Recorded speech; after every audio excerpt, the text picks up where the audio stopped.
Otep à tous, bien-aimés frères et sœurs. Oui, le projet d'accord militaire avec la RDC existe. Oui, le président Tshisekedi a manifesté son intention de relancer ces accords qui existent depuis 1999. Et il l'a fait à Doha. Le ministère russe des Affaires étrangères, ce n'est pas un ministère de voyous ou de bandits qui n'ont rien à faire que d'agiter ou de mentir à la communauté internationale. Les Russes, quand ils disent quelque chose, ils le font. Et ils font ce qu'ils disent. Si les Russes en ont parlé, c'est parce que, effectivement, ce dossier a été relancé. Mais, il y a un problème. Autour de Tshisekedi, il y a des peureux, des couilles molles, des mauvais conseillers, des infiltrés, des traîtres qui ne font que faire pression à Tshisekedi pour qu'il arrête de négocier avec la Russie. Mais il ne faut pas oublier aussi la pression venant des États-Unis. Vous avez entendu les dernières déclarations de Joe Biden contre Poutine, mais c'est pourquoi? C'est à cause du Congo. Les États-Unis ont toujours considéré que le Congo leur appartient, c'est leur chose. Comme le Congo a été la chose de Léopold II, avant qu'il ne transmette, qu'il ne fasse cadeau du Congo à la Belgique. Et depuis un certain temps, la Belgique a perdu la main. Ce sont les États-Unis qui ont pris le Congo et qui en font leur chose à eux. Le Congo leur appartient. Et ce sont les mêmes États-Unis qui, au lieu de piller seulement les matières premières, non, ils veulent prendre le Congo, le balkaniser, donner une partie aux Rwandais et voler les matières premières maintenant, au lieu de les exploiter normalement. Maintenant, qu'est-ce qui se passe? Le gouvernement a apporté un démenti, un chiffon de démenti. Monsieur Patrice Mouyaya, j'espère que dans le prochain gouvernement, il ne sera plus là. Parce que des gens qui n'ont rien à faire, on ne veut pas les voir. Même si, écoutez bien, moi je ne suis pas de ceux qui pensent qu'il faut seulement passer, jeter l'anathème sur nos dirigeants. Non. Quand ils font quelque chose de bien, il faut toujours le reconnaître. Quand ils font quelque chose de mauvais, il faut les critiquer et puis leur montrer la voie, donner, faire des propositions. Je ne suis pas de ceux qui pensent, par contre, qu'il faut qu'il y ait un patriotiste au pouvoir, au Congo démocratique, pour que l'affaire, le problème du Congo puisse être résolu. Non. Mais Tshisekedi est là pour 5 ans. Je ne suis pas non plus de ceux qui pensent que Tshisekedi n'a pas été élu. Tshisekedi a gagné cette élection. Ce sont les Occidentaux qui ne veulent pas reconnaître cette victoire parce qu'ils veulent toujours l'affaiblir. Comme ça, il va jouer leur jeu. Tshisekedi a eu un premier mandat qu'il n'avait pas mérité parce qu'il n'avait pas gagné l'élection. Ça, tout le monde le sait. Mais comme les Occidentaux ne voulaient pas de Martin Fayulu, le vainqueur de cette élection, ils avaient trouvé en Tshisekedi l'homme qu'ils pouvaient manipuler comme ils voulaient. Tshisekedi a eu leur mandat moyennant des promesses. Ça va de soi. En échange de quelque chose, il faut relancer l'ascenseur. Mais quand Tshisekedi arrive au pouvoir, il décide de changer d'avis. C'est comme Kabila l'a fait. Kabila le père, bien sûr. C'est lui qui est venu avec les Rwandais. La masse des Rwandais qui les a introduits dans la police, dans l'armée, dans le gouvernement. Il y en a qui étaient même ministre des Affaires étrangères, un Rwandais. Du Grand Congo, là, un Rwandais, ministre des Affaires étrangères. C'est fini, ça ne se fera plus jamais au Congo. Kabila l'a fait. Après, il s'est dit non, il faut que je me débarrasse d'eux. Malheureusement, ils ont eu raison de lui, on l'a assassiné. Et c'est ce qu'on est en train de vouloir faire avec Tshisekedi.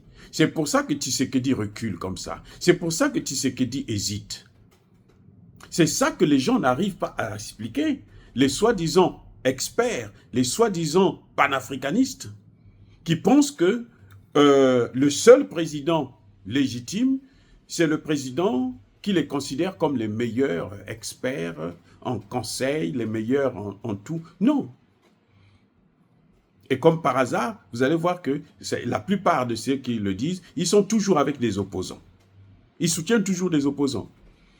Et des opposants qui ont de mauvaises manières. Des opposants qui ont tué. Des opposants qui viennent d'un autre pays et puis qui vont diriger un autre pays. Ils sont toujours avec eux. Le Congo appartient aux Congolais. C'est l'Afrique, certes. Ça n'appartient pas aux Africains. Ça n'appartient pas aux Rwandais. Lorsque nous parlerons des États-Unis d'Afrique, là, les Rwandais, les autres nationalités auront droit de citer au Congo. Mais pour l'instant, là, ce sont les Congolais qui ont droit de citer au Congo. Même moi qui suis du Congo-Brazzaville, je n'ai pas le droit de citer au Congo démocratique. Et oui, c'est comme ça que ça doit se passer. Nous menons le combat parce qu'en tant que panafricanistes, nous souhaitons qu'il y ait les États-Unis d'Afrique noire. Et pour ça, on a besoin de tous les pays. C'est pour ça que nous travaillons là-dessus. C'est pour ça que nous soutenons la libération du Congo. Parce que tant que le Congo démocratique n'est pas libre, l'Afrique centrale ne va pas décoller. Bref, vous voyez ce qui est en train de se passer. C'est que, au lieu de affaiblir, de passer le temps à affaiblir Tshisekedi, il faut plutôt l'encourager. Il faut mobiliser les Congolais.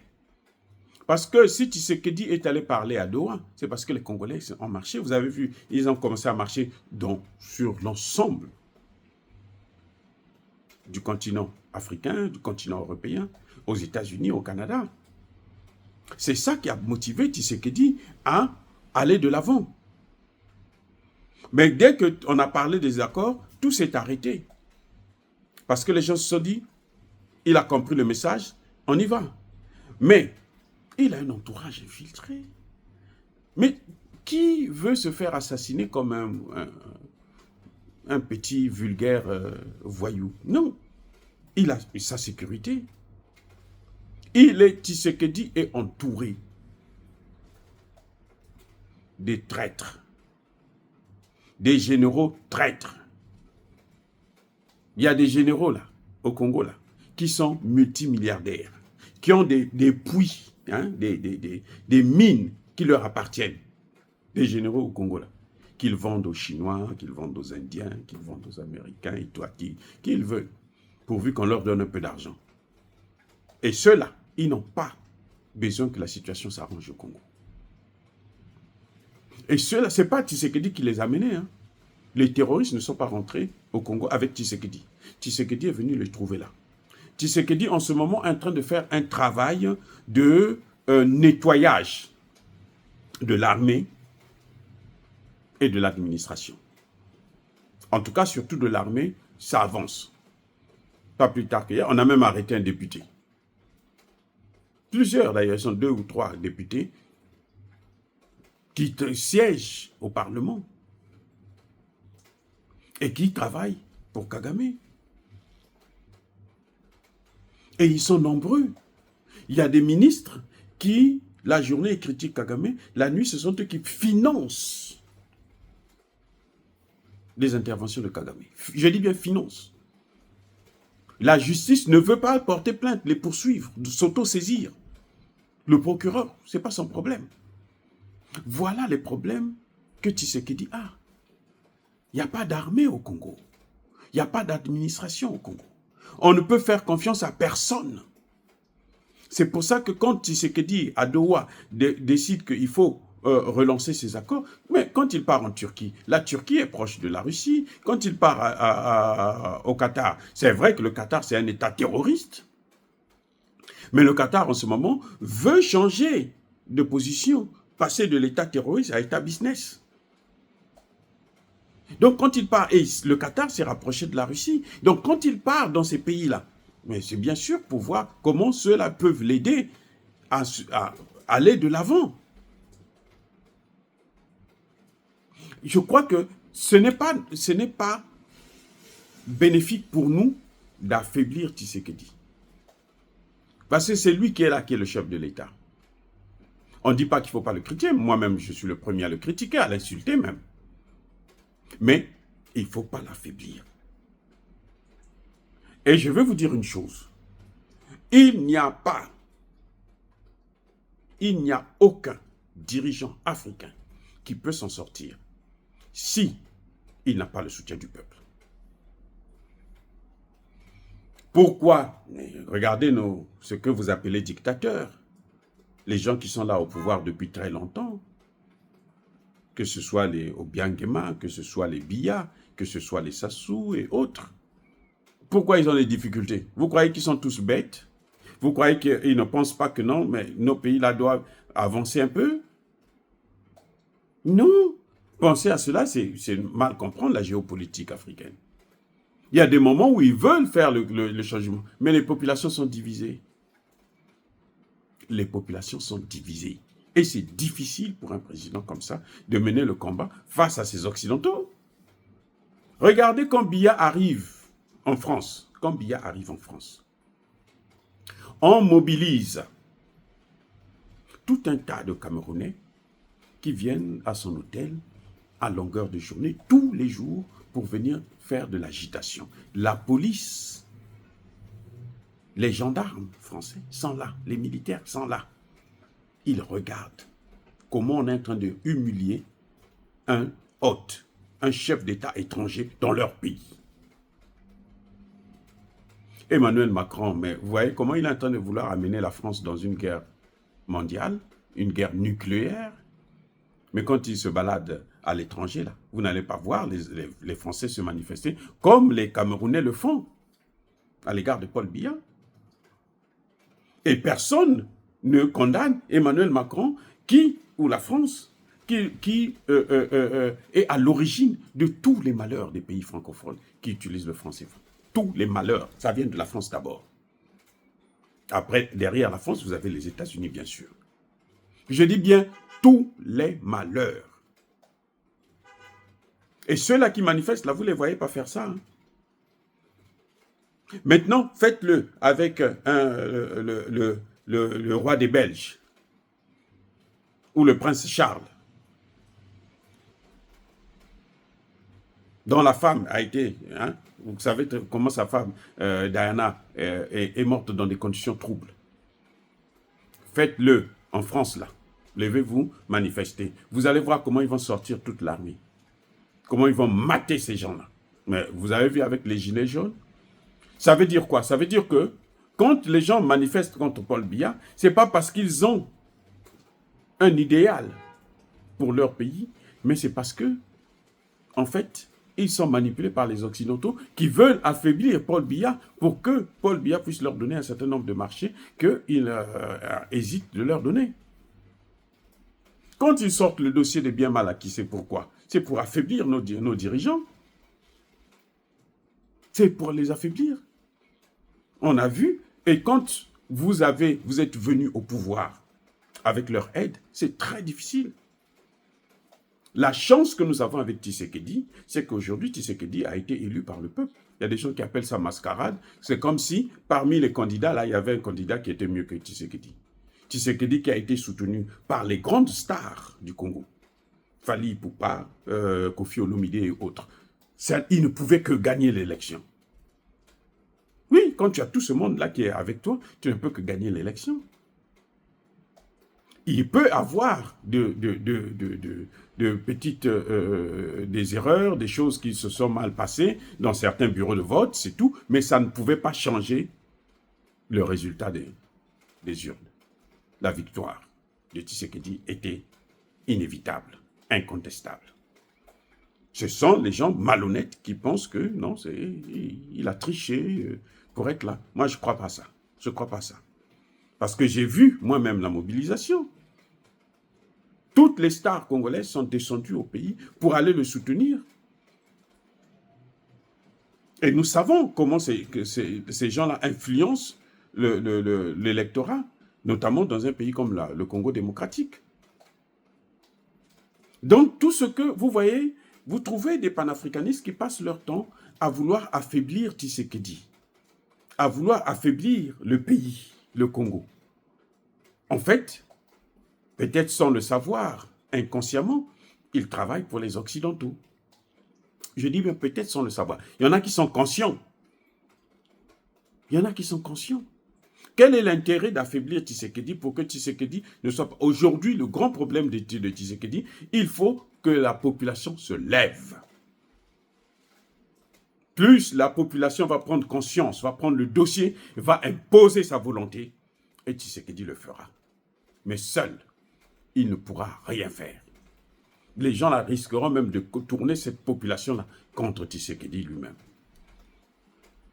Et si la population se mobilise, comme on a vu avec les femmes qui ont parlé, qui ont chassé Bintou Keïta, les femmes, elles ont chassé Bintou Keïta le 8 mars, la journée de la femme.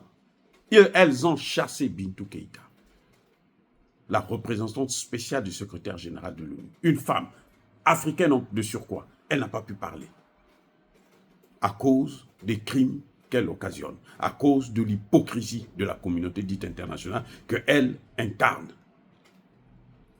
Donc, quand on voit ce genre de mouvement, mais Tshisekedi sera obligé de plier. Si ça se reproduit, ça continue. Maintenant, au niveau des hommes, les gens prennent le relais.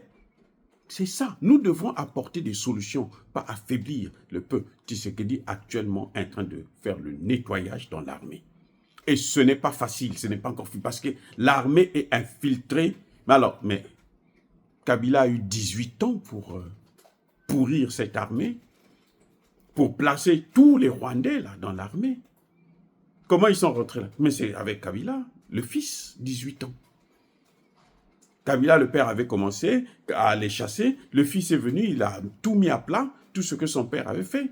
Et puis il a laissé son père, entre guillemets. Donc, vous voyez, je crois que tout Congolais devrait comprendre qu'aujourd'hui, ce n'est pas le moment de se diviser. C'est le moment de soutenir le président, de faire pression pour que le président puisse, de dire au président que nous sommes là.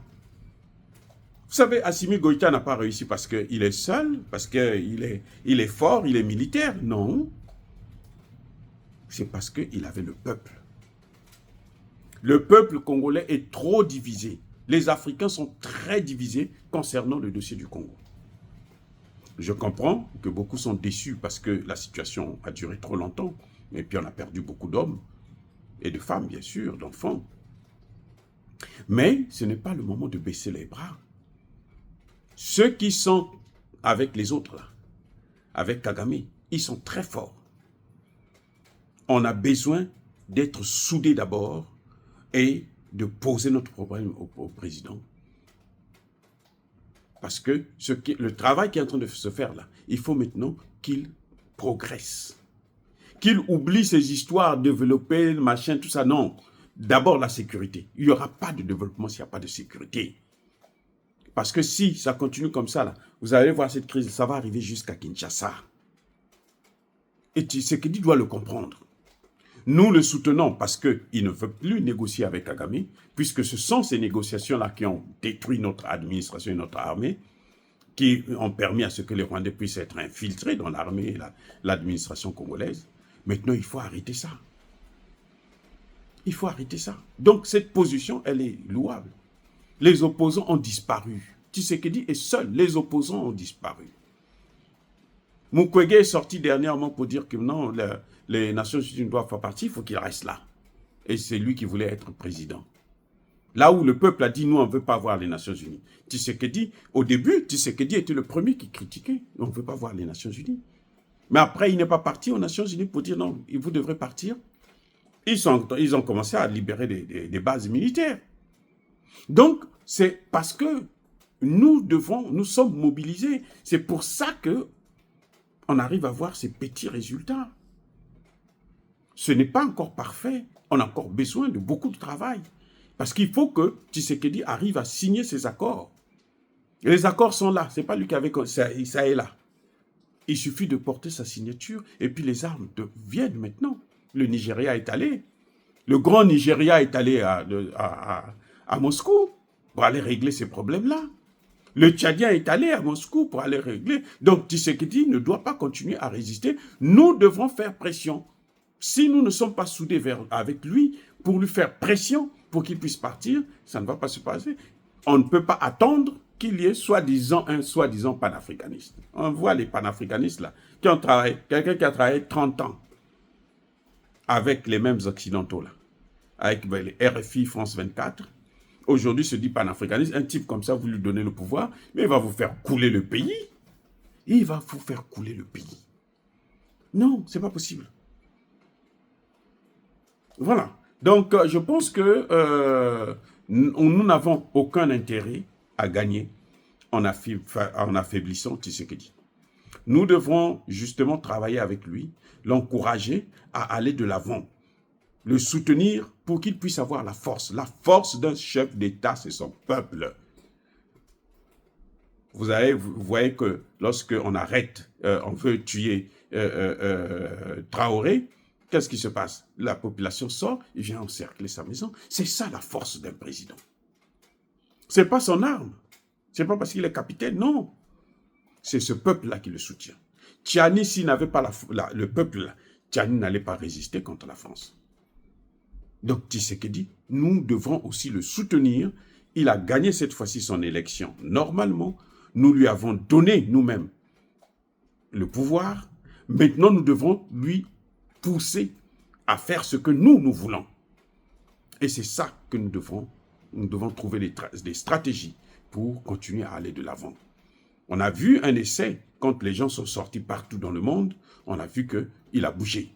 Donc, on va continuer la mobilisation, on va accélérer la mobilisation jusqu'à ce que Tshisekedi fasse ce que nous voulons, c'est-à-dire les accords avec la Russie pour équiper notre armée parce que nous avons des hommes qui sont capables de faire le boulot, qui ne puissent pas avoir peur de sa sécurité. Et ces gens, des peureux, les mouchards là, qui sont autour de lui, il faut qu'il se débarrasse d'eux.